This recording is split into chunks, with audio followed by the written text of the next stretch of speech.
우리는 살아가면서 많은 만남을 경험하게 됩니다.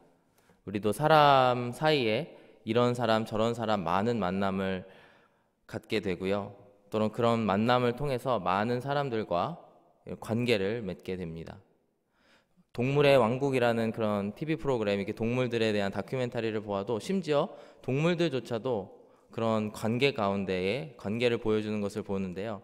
하이에나가 정말 거기서 호령을 하면서 마치 그곳이 자기의 그런 구역인 양 행동을 하다가도 사자가 딱 사자를 만나게 되고, 만나게 되면은 이제 꼬리를 내리고 도망가는 모습들을 볼 수 있습니다. 인간 사회 안에서도 그러한 모습들이 또 작게 또 크게 보이게 되는데요. 그런 관계들을 통해서 누군가는 더 강한 사람이 되고, 누군가는 또 더 낮은 사람이 되고 약한 사람이 되는 모습들을 볼 수가 있습니다. 그런데 오늘 우리가 함께 읽으신 본문에서는 이스라엘 백성들에게 아주 중요한 만남을 이들은 앞두고 있습니다. 누구와 만나냐면 여호와 하나님과, 그들의 주인이신 여호와 하나님과 드디어 첫 만남을 갖게 되는 그런 상황 가운데에 있습니다.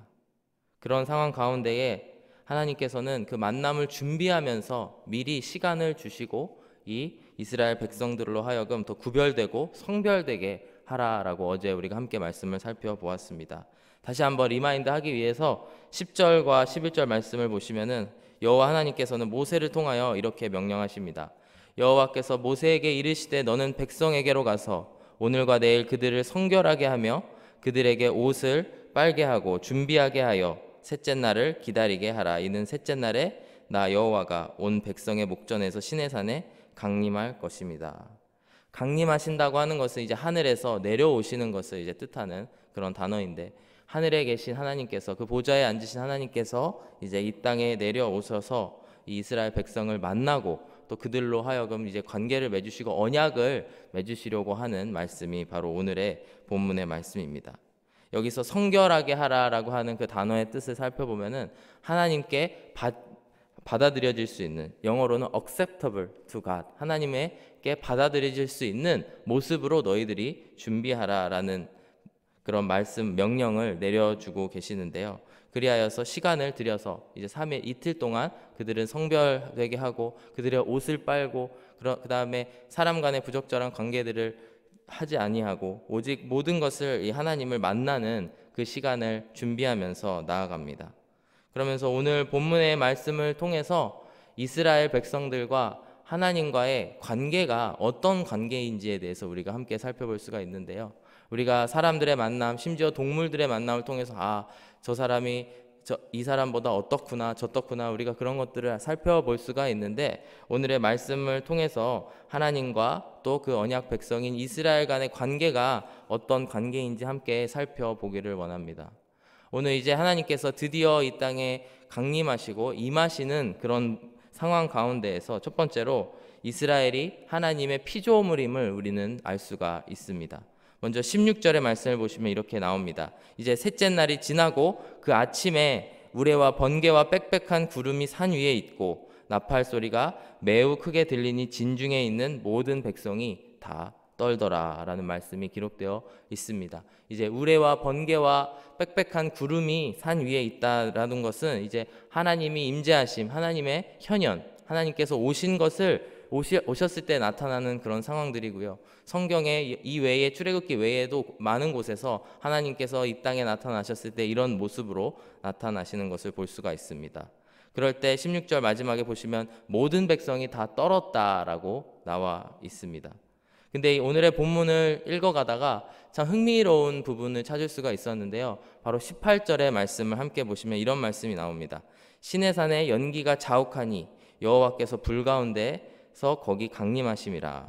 그 연기가 온기가마 같이 떠오르고 온 산이 크게 진동하였다라는 말씀이 나오는데요. 앞부분의 말씀은 16절과 아주 똑같습니다. 하나님께서 임재하셨을 때에 연기가 자욱하고 또 여호와께서 그곳 가운데에 임하실 때에 온기가마 연기같이 떠오르는데, 중요한 것은 마지막에 보시면은 온 산이 크게 진동하였다.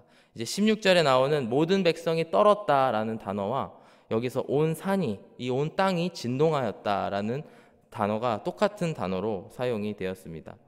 여기서 모든 백성이 떨었다, 그리고 온 산이 진동하였다라는 단어는 히브리어 원어로 보시면은 몸을 몹시 떠는 그런 모습을 표현하는 단어임과 동시에 그 단어에서 파생된 형용사는 불안해하고 겁에 질린 그런 모습을 표현할 때 쓰는 단어로 사용이 됩니다.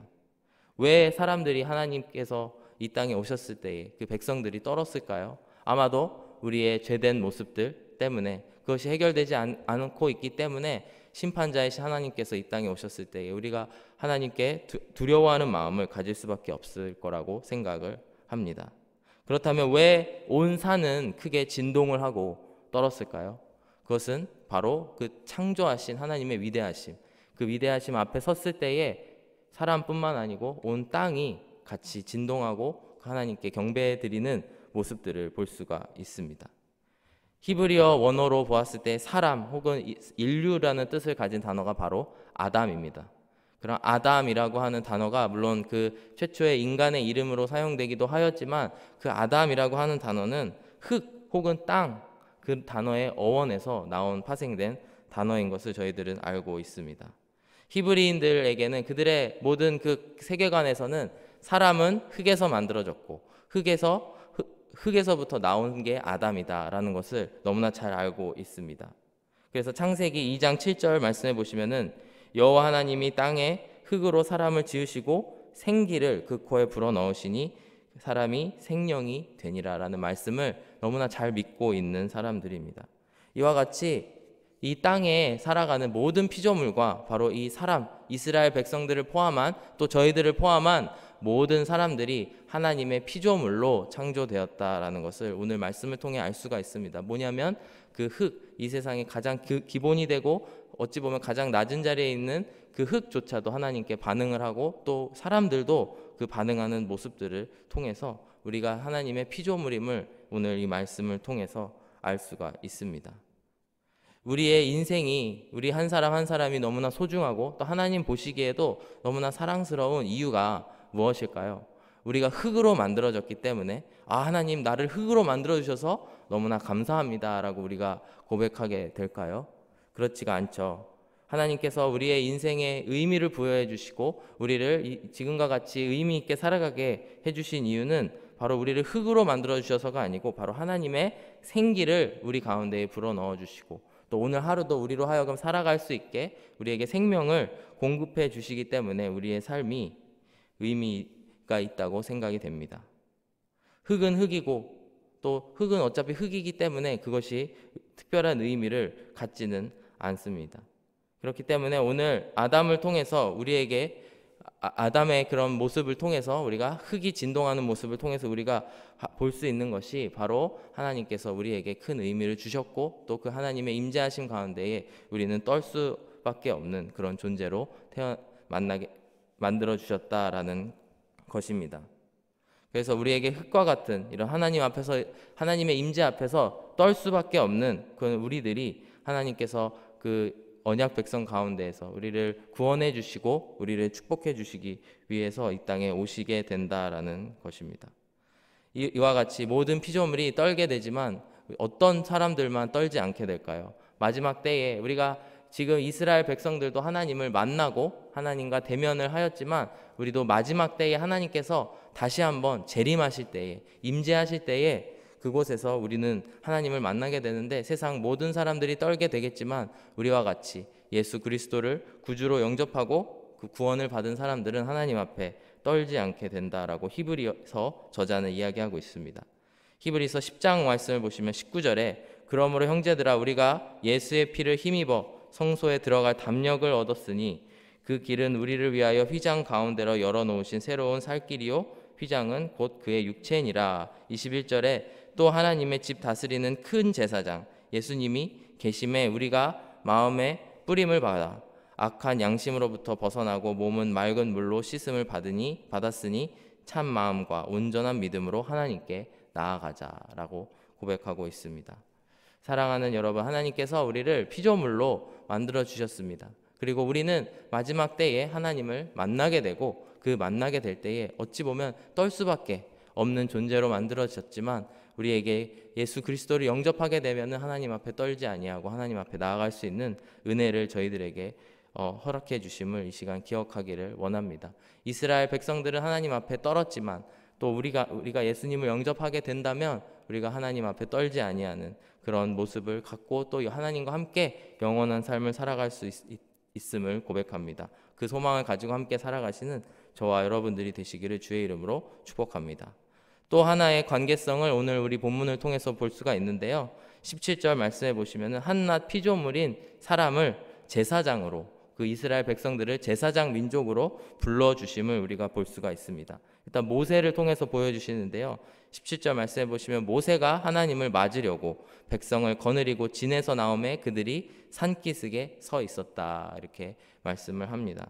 모세가 하나님을 맞이하기 위해서 산 기슭에 서 있다고 하는데, 이제 산 기슭은 바로 하나님께서 임재하신 그 신의 산과 이제 그 산에 아직 오르기를 허락받지 않은 그 백성들 사이에 있는 그 지리적인 그 위치를 이야기하고 있습니다. 바로 제사장이란 이와 같이 하나님과 이 사람 사이에, 백성 사이에 중개인을 하는 그 중간자의 역할을 하는 것이 바로 제사장입니다.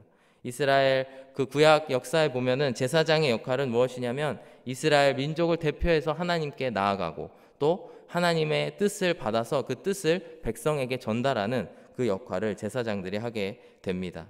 이 제사장들은 이스라엘을 대표하는 그런 사람으로서 나중에 이제 가나안 땅에 정착을 하게 되면은 1년에 한 번씩 대속제일에 지성소에 들어가서 하나님을 아뢰는 그런 역할을 한 게 대제사장인데, 이런 제사장은 하나님과 사람 사이에, 그 민족 사이에 그 중간자의 역할을 했던 것이 바로 이런 제사장들입니다. 하지만 이 구약의 제사장 제도도 아주 일시적인 것이고, 예수님께서 이 땅에 오심으로 말미암아 모든 것을 완성하시고 그 완성된 모습으로 이루어지는 게 이런 제사장 제도인데, 장차 예수님께서 하실 일들을 모두 맛보기로 보여주고 계시는, 나중에 그 하나님과 우리들 악한 죄인들 사이에 관계를 이어주시는 그 화목 제물 대신 예수님의 모습을, 예수님의 그런 하실 일들을 알려주시는 것이 바로 이러한 제사장들의 구약에 나타난 역할입니다. 그리고 우리에게 더 기쁜 소식이 있다면 그것이 뭐냐면, 우리가 예수님을 영접하고 그의 은혜를 힘입게 되면은 바로 우리가 하나님 앞에 예배를 드리는 하나님, 예수님을 영접한 모든 사람들이 모두 왕과 같은 제사장이 된다라고 성경은 이야기하고 있습니다. 이와 같이 이 땅을 살아가면서 우리가 다른 것이 아니고 하나님께서 제사장으로 우리를 불러주셨음을 꼭 기억하는 저와 여러분들 되셨으면 좋겠습니다. 우리는 단순 피조물에서 끝나는 그런 하나님과의 관계가 아니고, 하나님께서는 우리들 한 사람 한 사람, 특히 신약시대를 살아가고 있는 우리들 한 사람 한 사람을 부르시고 또 이 세상에 하나님을 믿지 않는 많은 사람들에게 나아가서 하나님을 전하고 하나님의 뜻을 전하는 그런 제사장들로 저희들을 불러주셨다라는 것을 이 시간 꼭 기억하기를 원합니다. 그러한 제사장인 모세를 통하여서 백성들에게 하나님께서는 이런 경고를 하십니다. 21절과 22절의 말씀을 보시면 이렇게 말씀을 하시는데요. 여호와께서 모세에게 이르시되 내려가서 백성을 경고하라. 백성이 밀고 들어와 나 여호와에게로 와서 보려고 하다가 많이 죽을까 하노라. 또 여호와께서 가까이 하는 제사장들에게 그 몸을 성결히 하게 하라. 나 여호와가 그들을 칠까 하노라. 제사장을 통해서, 모세를 통해서 이제 경고하신 말씀은 두 가지인데요. 바로 첫 번째는 백성들이 하나님의 뜻을 어기고 밀고 들어와서 그 산에, 여호와께서 계시는 신의 산에 들어오지 않게 하라. 왜냐하면 그렇게 되면 그들이 죽게 될 것이다 라는 말씀을 전해주고 계십니다. 바로 이것은 뭐냐면 잘못된 동기로 하나님을 만나게 되고 잘못된 동기로 또 하나님을 찾아가게 됐을 경우에, 하나님의 뜻을 어겼을 경우에 그 이후에 찾아올 하나님의 준엄한 심판을 경고하고 계십니다. 한 신학자는 이 말씀을 보면서 마치 아담이 선악과를 따먹은 것과 동일한 그런 동기가 보여진다라는 그 말을 책에서 읽게 되었습니다. 정말 하나님을 사랑하고 하나님과 늘 교제하는 그런 아담의 모습, 아담이 가졌던 특권인데 아담은 그것을 버리고 하나님께서 하지 말라고 하신 그 말씀을 불순종하고 선악과를 따먹은 것과 같이 이스라엘 백성들도 지금 하나님께서 그 산으로 올라오지 말라고 명령하셨음에도 그곳으로 들어와서 하나님을 보기 위해서, 그들이 궁금해서 그들이 또 하나님의 보고 싶어서 그런 오는 동기들을 하나님께서는 경고하고 계신 것입니다. 두 번째로는 제사장들도 성결하라라는 말씀을 하고 있는데요. 제사장들도 그 몸을 성결히 하게 하라. 여호와가 그들을 칠까 하노라. 이렇게 말씀을 하고 계십니다. 비록 제사장이 되었어도 이렇게 선택을 민족 가운데 받았어도 그들이 성결하지 않다면 절대로 하나님 앞에 나아갈 수 없음을 강조하고 계십니다. 이것을 신약 시대를 살고 있는 우리에게 적용하면 예수 그리스도를 믿지 않는다면 우리가 나중의 때에 아무리 우리의 삶이 정말 깨끗해 보이고 아무리 우리의 삶이 구별돼 보여도 결코 하나님의 심판을 면할 수 없다라는 말씀을 전하고 계신 것입니다. 사랑하는 여러분, 우리가 꼭 기억하셨으면 좋겠습니다. 마지막 때에 꼭 하나님께서는 이 땅에 다시 재림하게 되십니다. 예수님께서 재림하실 것임을 성경에서 이야기하고 있습니다. 그리고 그것이 바로 우리가 예수 그리스도를 얼굴을 보면서 얼굴 대 얼굴로 보면서 만나게 될 그 순간인 줄로 믿습니다. 우리가 그때를 기다리면서 정말 우리의 삶을 더 성결하게, 우리의 삶을 더 거룩하게 하나님 앞에 바쳐드리면서 예수님을 영접하고 또 제사장의 역할을 잘 감당하는 그런 피조물의 삶을 살아가시는 저와 여러분들이 되었으면 좋겠습니다. 그리하여서 정말 아담에게 주셨던 그 같은 동산에서, 에덴 동산에서 하나님과 교제하면서 얼굴을 맞대고 살았던 그 특권, 비록 아담은 그것을 버렸지만, 아담은 그것을 어겨서 그것을 잃어버렸지만 우리가 다시 회복되어질 그런 하나님의 관계 가운데 나아가는 저와 여러분들이 되기를 주의 이름으로 축복합니다. 함께 기도하겠습니다. 사랑해 주님, 감사합니다. 오늘 말씀을 통해서 이스라엘 백성들 가운데 임하신 주님의 이름을 찬양합니다. 아버지 하나님, 우리를 창조해 주시고 피조물로 지어주신 주님을 찬양합니다. 우리가 떨 수밖에 없는 하나님의 위대하심을 찬양합니다.